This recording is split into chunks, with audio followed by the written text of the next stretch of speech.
प्रेम से बोले संतोषी माता की जय। भक्तों, आज शुक्रवार का दिन है और आज हम सुनते हैं संतोषी माता की व्रत कथा, जिसके सुनने से सुख सौभाग्य की प्राप्ति होती और अन्न धन से घर के भंडार भर जाते हैं। संतोषी माता अपनी भक्तों की सभी मनोकामनाएं पूर्ण करती हैं।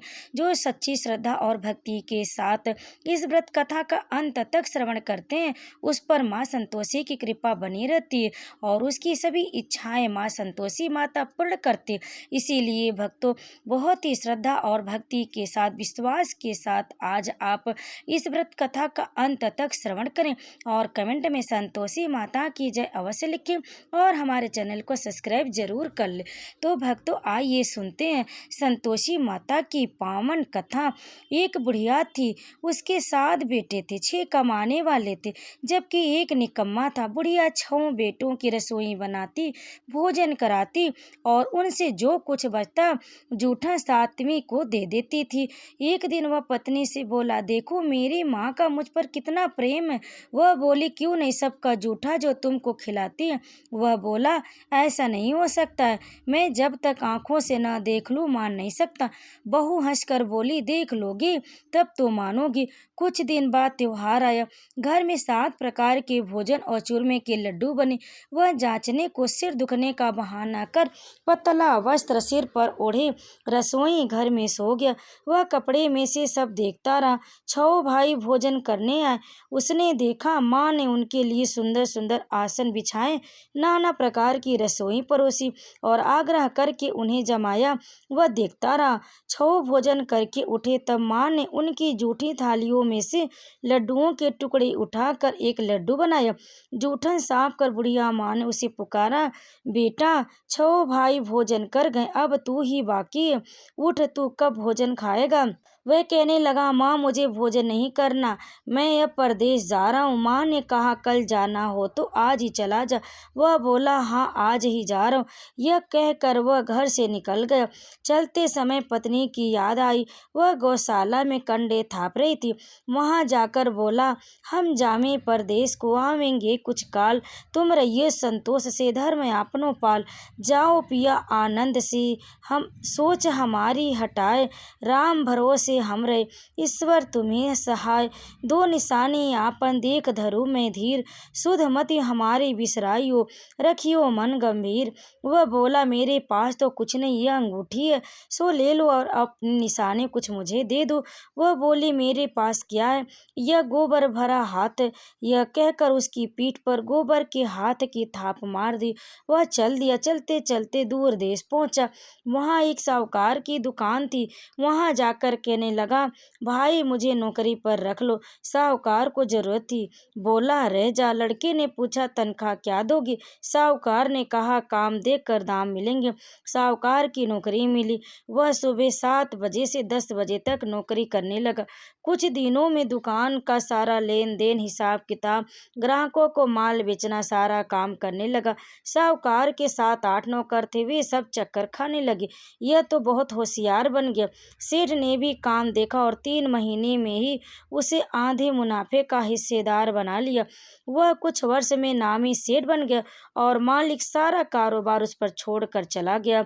इधर उसकी पत्नी को सास ससुर दुख देने लगे। सारी गृहस्थी का काम कराकर उसे लकड़ी लेने जंगल में भेजते। इस बीच घर के आटे से जो भूसी निकलती, उसकी रोटी बनाकर रख दी जाती और फूटे नारियल की नरेली में पानी।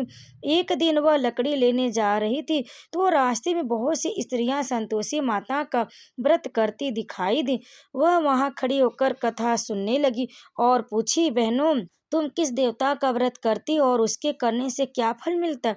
यदि तुम इस व्रत का विधान मुझे समझा कर कहोगी तो मैं तुम्हारा बड़ा एहसान मानूंगी। तब उनमें से एक स्त्री बोली, सुनो, यह संतोषी माता का व्रत, इसके करने से निर्धनता दरिद्रता का नाश होता है और जो कुछ मन में कामना हो सब संतोषी माता की कृपा से पूरी हो जाती है। तब उसने उससे व्रत की विधि पूछी। वह भक्तन बोली कि 1.25 आने का गुड़ चना लेना। इच्छा हो तो 5.25 आने का लेना या ₹1.25 का भी सहूलियत के अनुसार लाना। बिना परेशानी और श्रद्धा और प्रेम से जितना भी बन पड़े सवाया लेना। प्रत्येक शुक्रवार को निराहार रहकर कथा सुनना। इसके बीच क्रम टूटे नहीं, लगातार नियम का पालन करना। सुनने वाला कोई न मिले तो घी का दीपक जला, उसके आगे जल का पात्र रख उसके सामने कथा कहना और सुनना। जब कार्य सिद्ध न हो नियम का पालन करना और कार्य सिद्ध हो जाने पर व्रत का उद्यापन करना।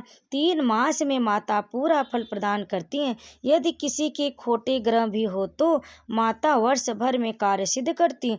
फल सिद्ध होने पर उद्यापन करना चाहिए, बीच में नहीं। उद्यापन में 2.5 सेर आटे का खाजा तथा इसी अनुसार खीर और चने का साग करना। 8 लड़कों को भोजन कराना।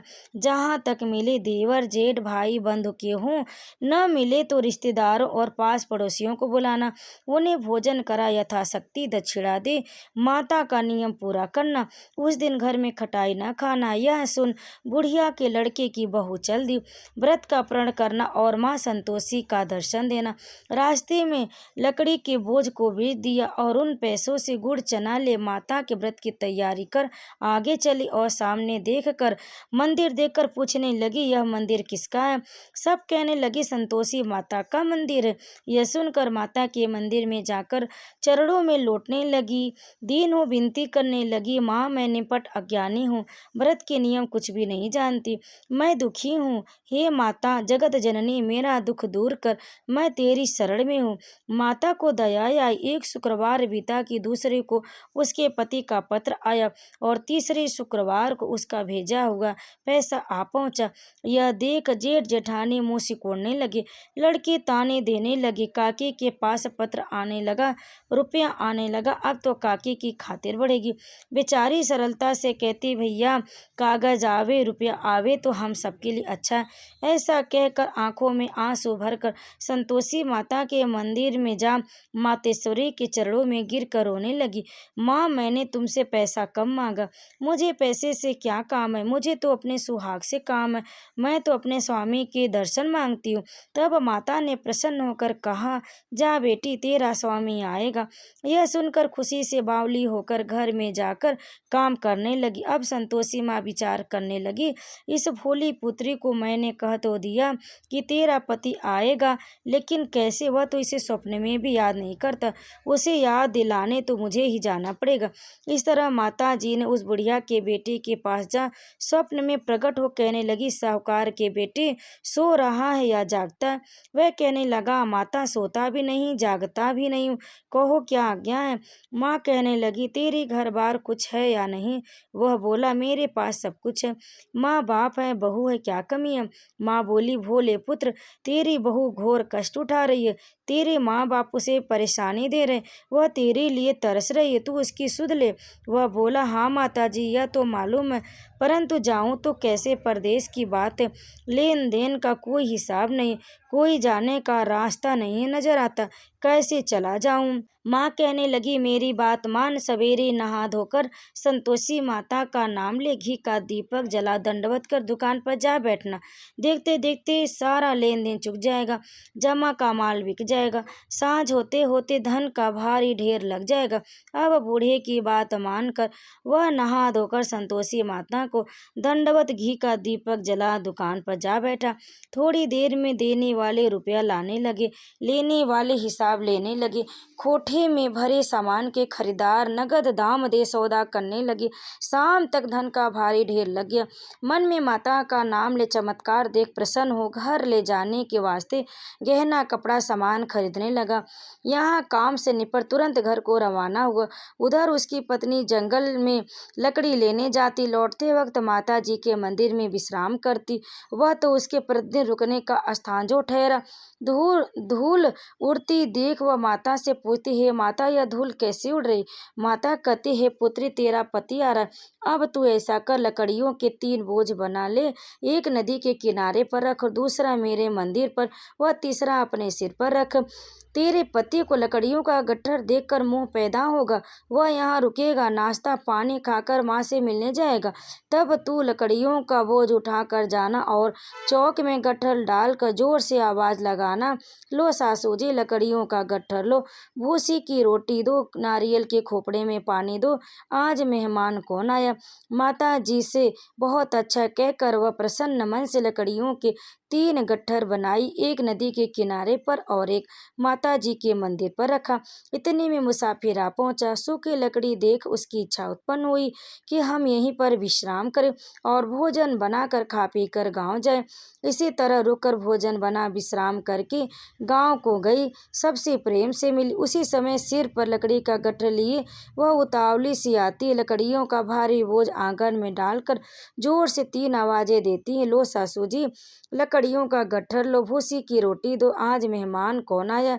यह सुनकर उसकी सास बाहर आकर अपने दिए हुए कष्टों को भुलाने हेतु कहती है, बहू ऐसा क्यों कहती है, तेरा मालिक ही तो आया है, आ बैठ मीठा भात खा, भोजन कर, कपड़े गहने पहन।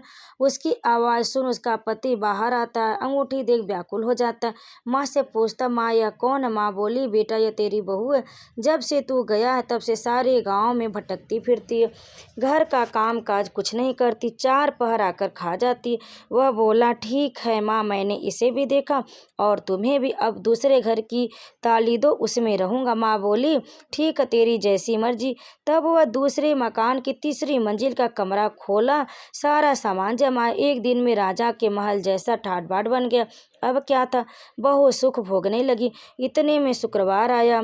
शुक्रवार व्रत के उद्यापन में हुई भूल किया खटाई का इस्तेमाल। आइए उसके सुनते आगे की कथा। उसने पति से कहा, मुझे संतोषी माता के व्रत का उद्यापन करना है। पति बोला, खुशी से कर लो। वह उद्यापन की तैयारी करने लगी। जेठानी के लड़कों को भोजन के लिए कहने गई, उन्होंने मंजूर किया, परंतु पीछे से जेठानी ने अपने बच्चों को सिखाया, देखो भोजन के समय खटाई मांगना, जिससे उसका उद्यापन पूरा न हो। लड़के जीवने आए, खीर खाना पेट भर खाया, परंतु बात याद आते कहने लगे, हमें खटाई दो, खीर खाना हमको नहीं भाता। देखकर अरुचि होती वह कहने लगे, हमें कुछ खटाई खाने को दो, खीर खाना हमें नहीं भाता। देखकर अरुचि होती। लड़के उठ खड़े हुए, बोले, पैसे लाओ। भोली बहू कुछ नहीं जानती थी, उसने उन्हें पैसे दे दिए। लड़कों ने बाजार जाकर उन पैसों से इमली खरीदी और खा ले। यह देखकर बहू पर माता जी ने क्रोध किया। राजा के दूत उसके पति को पकड़ ले गए। अब सब मालूम हो जाएगा जब जेल की रोटी खाएगा। बहू से यह वचन सहन नहीं हुए।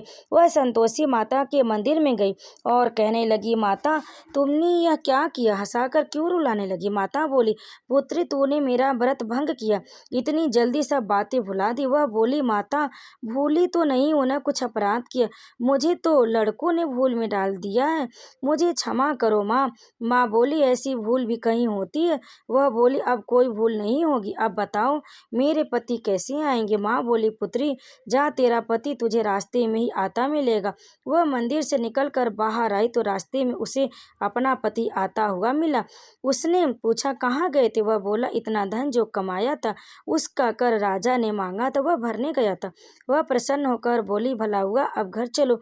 फिर अगला शुक्रवार आया। वह बोली, मुझे माता का उद्यापन करना है। पति ने कहा, ठीक है करो। वह फिर जेठ के लड़कों से भोजन को कहने गई। जेठानी ने लड़कों को सिखा दिया कि तुम पहले ही खटाई मांगना। लड़के भोजन करने बैठे, लेकिन भोजन करने से पहले कहने लगे, हमें खीर पूरी नहीं भाता, जी बिगड़ता है, कुछ खटाई खाने को दो। वह बोली, खटाई खाने को नहीं मिलेगी, खाना हो तो खाओ। उनके उठकर चले जाने पर उसने ब्राह्मणों के लड़की बुलाकर भोजन करवाया। दक्षिणा की जगह उन्हें एक एक फल दिया। इससे संतोषी माता प्रसन्न हो गई।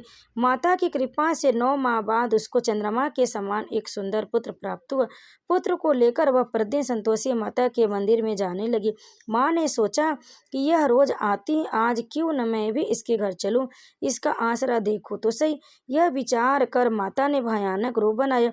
गुड़ और चने से सना मुख, ऊपर से मुंड के समान होठ, उस पर मक्खियाँ भिन भिना रही थी। दहलीज पर पैर रखते उसकी साथ चिल्लाई, देखो रे कोई चुड़ैल डाकनी चली आ रही, लड़को इसे भगाओ नहीं तो सबको खा जाएगी। बहू रोशनदान से देख रही थी। वही प्रसन्न हो उठी, आज मेरी माता मेरे घर पर आई।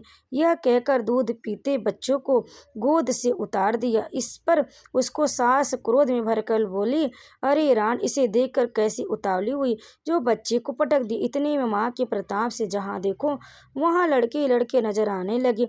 वह बोली, माँ जी, मैं जिनका व्रत करती हूँ यह वही संतोषी माता है। इतना कर उसने झट से घर के सारे किवाड़ खोल दिए। सबने माता के चरण पकड़ लिए और विनती कर कहने लगे, हे माता, हम मूर्ख ज्ञानी, तुम्हारे व्रत की विधि हम नहीं जानते। तुम्हारा व्रत भंग कर हमने बड़ा अपराध किया। हे माता, आप हमारे अपराध को क्षमा करो। इस प्रकार बार बार कहने पर संतोषी माता प्रसन्न हुई। इसके बाद उसकी सास कहने लगी, हे संतोषी माता, आपने बहू को जैसा फल दिया वैसा सबको देना। जो यह कथा सुने या पढ़े उसका मनोरथ पूर्ण करना। तो प्रेम से बोलिए संतोषी माता की जय। भक्तों, कथा को अंत तक श्रवण करने के लिए आप सभी भक्तों का बहुत बहुत धन्यवाद। अगर आपको हमारी यह कथा पसंद आए तो वीडियो को लाइक ज़रूर करें, शेयर करें और कमेंट में संतोषी माता की जय लिखकर हमारे चैनल को सब्सक्राइब जरूर कर लें। आप सभी भक्तों पर संतोषी माता की कृपा सदैव बनी रहे। प्रेम से बोलिए संतोषी माता की जय।